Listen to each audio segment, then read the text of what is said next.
Brasil tem 8 milhões e meio de quilômetros quadrados. Ocupa 47%, quase a metade, de toda a América do Sul. É um dos maiores países do mundo. Abriga uma diversidade de ambientes formados por uma variedade de relevo, solo, clima, flora e fauna. Quem viaja pelas estradas brasileiras conhece essa diversidade de perto.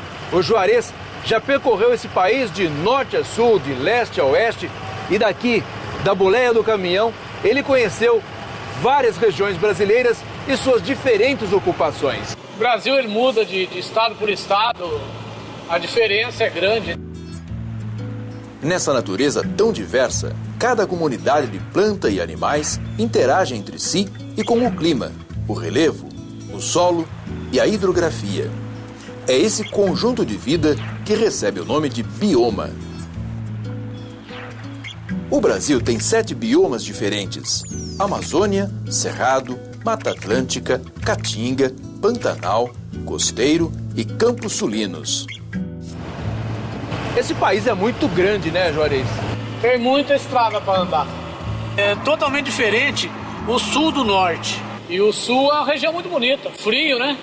Bastante frio ali. O clima frio do Rio Grande do Sul produz uma vegetação rasteira, formada por capim, relva e grama. São os pampas gaúchos, também chamados de campos sulinos ou pradarias.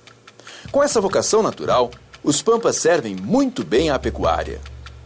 Campos sulinos ou pampa, o nome mais comum, são as formações campestres do subtropical úmido do Brasil. Elas ocorrem nas regiões de coxilhas, né? É um nome regional para esse relevo mais suave do sul do Brasil, onde você tem um grande desenvolvimento das gramíneas, das pastagens naturais, e são áreas mais frias, então ali é onde você tem de fato invernos mais rigorosos, friagens, grandes ocorrências climáticas, né? É uma área sem condição para desenvolvimento de formas de vida florestal, justamente por causa desse choque térmico de inverno. Bom para a atividade econômica, ruim para a preservação do bioma. A pecuária extensiva, sem reposição, degrada a relva. E a plantação em larga escala de soja e trigo diminui a fertilidade da terra. Na última década, os pampas perderam quase 60% de sua cobertura vegetal nativa.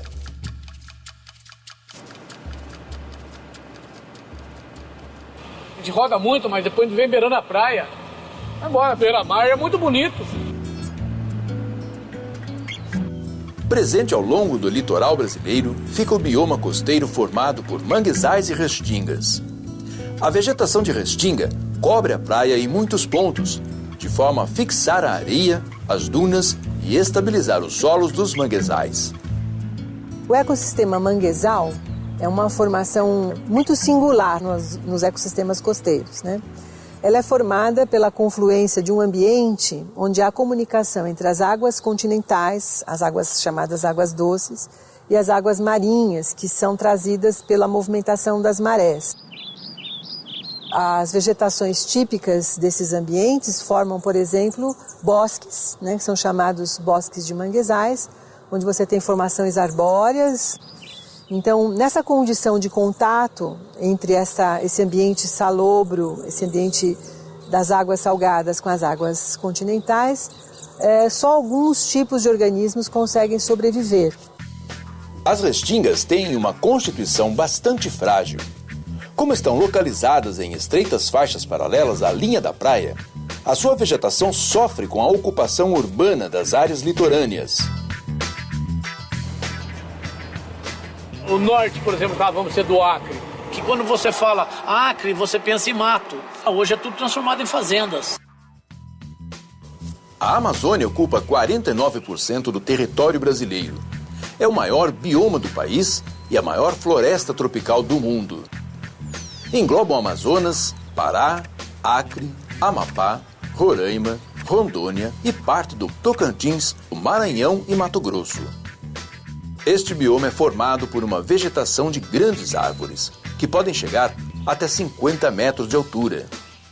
O bioma amazônico, então, além da grande umidade e temperatura elevada, é um dos biomas mais ricos em recursos hídricos, onde estão as grandes bacias hidrográficas do Brasil.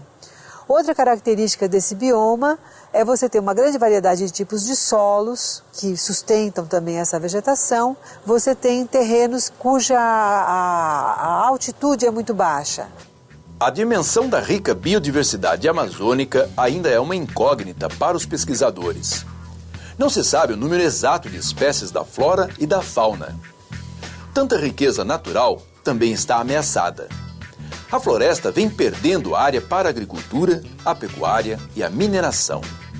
A mineração, por exemplo, ela apesar de ser pontual, muitas vezes, ela gera um forte impacto, né?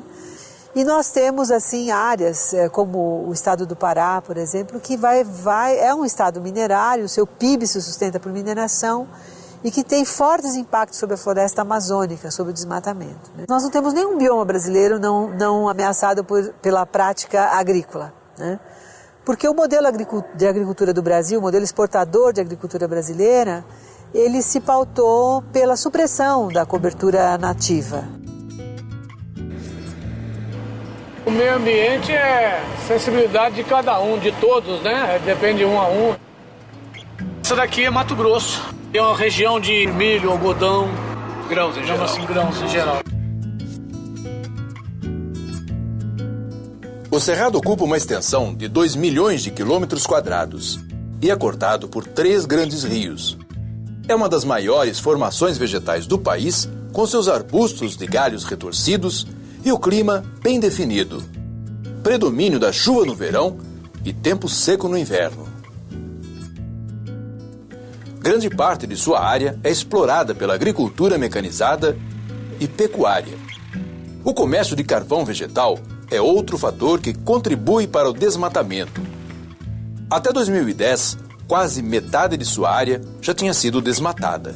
Em menos de 50 anos, o Cerrado perdeu quase 50% já da sua cobertura original. E muito rápido, por um tipo de uso que, além de substituir a cobertura por plantação de grãos ou algodão, né, ou a soja, além da substituição da cobertura, você tem as técnicas agrícolas utilizadas hoje muito mais danosas, com grandes quantidades de defensivos agrícolas, grande quantidade de agrotóxicos, né? E por isso é um bioma bastante ameaçado.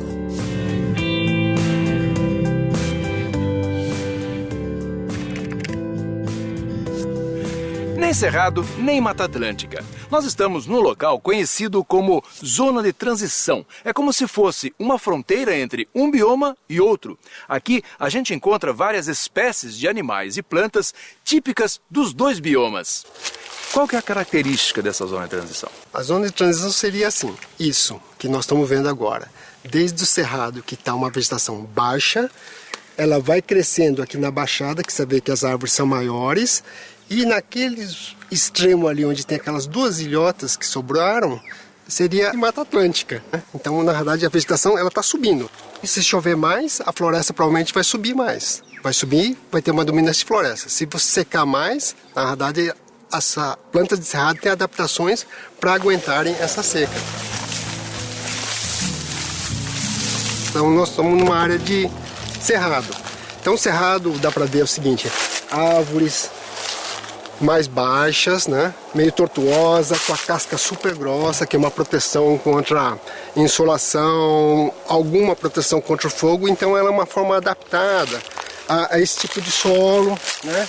Solo arenoso, né? Então a vegetação é quase uma consequência da situação que ele tem. Essa composição dessa população de cerrado provavelmente vai dominar se secar mais. A gente já está vendo outro tipo de vegetação. Isso. Por isso mesmo nós estamos na zona de transição. Você viu aquele piquezeiro do cerrado, que é bem típico do cerrado, e você está vendo esses jequitibás aqui, que são árvores emergentes, né?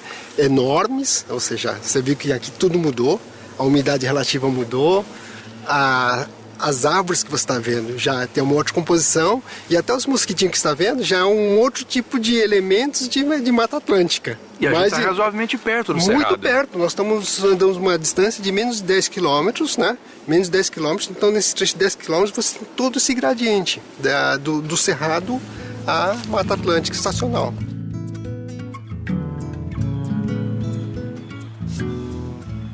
A riqueza dos biomas brasileiros, com suas floras e faunas, contempla diferentes formas de ocupação humana. A dinâmica entre o desenvolvimento econômico e a preservação do meio ambiente é uma grande questão para ser refletida por todos nós.